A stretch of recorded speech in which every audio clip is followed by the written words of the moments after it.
Mum smiled and nodded and said, "That's the style they wear when petticoated." "It's horrible." I balked. "Well, I wouldn't say that." Mum replied. "I think too nice is more appropriate," she suggested. Either way, it's not something I want to think about. I glanced at the time and figured Peter would be home by now. I recalled his mother saying, "Let's get you home and out of that uniform," and figured he'd be wearing something girly by now, but I didn't want to think about it. I returned to my room and put the Colditz game away. Peter said he used to have this game as well as some of the same model tanks and planes as me, which means he used to be a normal boy. I wondered what he did when his mother first petticoated him. Was he willing or did he put up a fight? I can't imagine the former, so settled for the latter of the two possibilities, but I didn't want to think about it. A few weeks later, Peter said, "It's my birthday next week and Mum asked if you wanted to come for tea." I told him I'd like to but would have to check with my mother first. "What day?" I asked. "Tuesday." Peter replied. "The 60th, but I'll forewarn you," he added, "I have to wear my party dress." I tried to get out of it but Mum wouldn't budge. He hung his head and I said I hoped I wouldn't have to wear a dress too. "You're not petticoated like me," he replied. I told him that I'd have to check with my mother first. I wasted no time telling my mother that Peter had invited me to his birthday when I arrived home. "I know," Mum replied. "An invitation came through the letterbox this afternoon," she told me. "I assume his mother popped it round," she said as she passed me the card.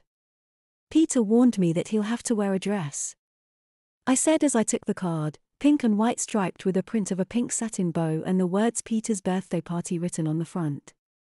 On the reverse it says, "You're invited to join us in celebration of Peter's 13th birthday party." The whole thing is pink and girly, even the ornate lettering makes his name look girly. I feel sorry for him.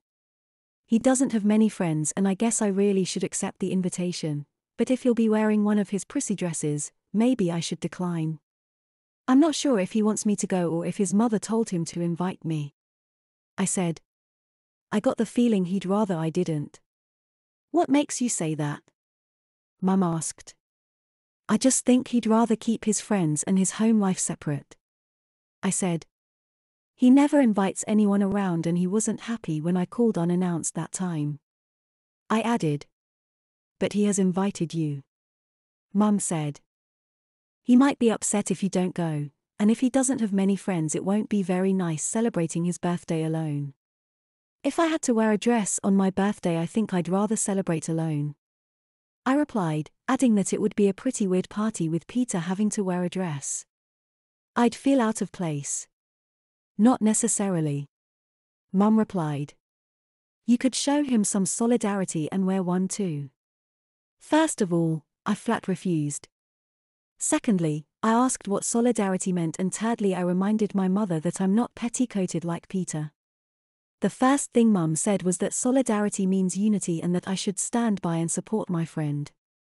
"You may not be petticoated like Peter is, but that's no reason why you can't put yourself out for once," was the second thing she said, and third and finally she asked me how I'd feel if my best friend snubbed me on my birthday. "I'm not snubbing him, Mum," I whined. "I just don't think he wants me to go and I don't really want to go either." Mum gave me one of those looks. "Well, I'm disappointed in you, John. I thought you were a better friend than that," she said. The following day at school, Peter asked me if I'd asked my mum if I could attend his party. Reluctantly I said I had. "And," he asked, "are you coming?" I shrugged and said, "I dunno." I explained that I have a feeling he'd rather I didn't go. "Considering how things are for you at home, maybe you'd rather your schoolmates didn't go there," I told him. He rephrased the question and asked if I wanted to go.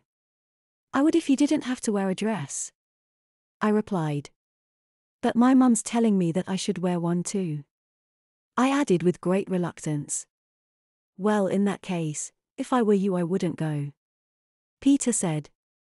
"Dresses are horrible, no one should have to wear them, not even girls."